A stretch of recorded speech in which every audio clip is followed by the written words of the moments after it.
So this is our sentence for this week. I want you to see how I set it up, and I want you to set your journal up this way also, okay? So this is how another fourth grade teacher is doing it, and I really like how they make the chart to write everything for the whole week like this, so we're going to steal it from her. Well, borrow it, because it's a great idea. So you write your sentence up top, and then on day 1, we'll tell what we noticed, just like normal. Day 2, we'll label our parts of speech and all of our parts of our sentence.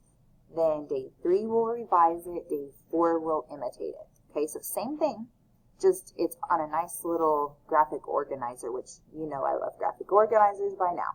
We've done a lot of them. So today you should have listened to your story, and now we're ready to say what we notice. If you don't have it set up like this, go ahead and pause the video, get it set up, and write down what you noticed before you listen to what I noticed, because you might see some better things than me.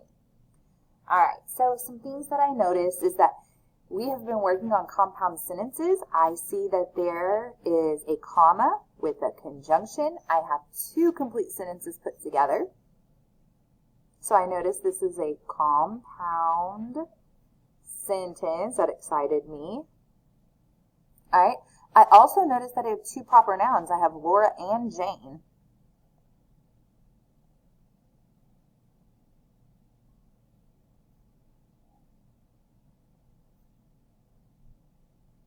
Okay.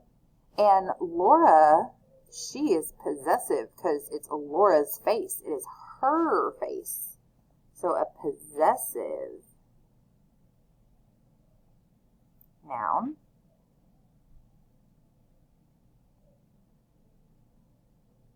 You know that because it's her face. Oh, we have a vivid verb, the word streamed. Okay, you can imagine it. They're just not trickling, they're streaming, they're flowing. So a great vivid verb there.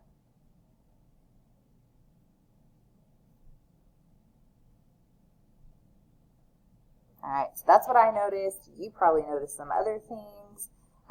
So go ahead. If you missed any of these, you can add them to your list if you want.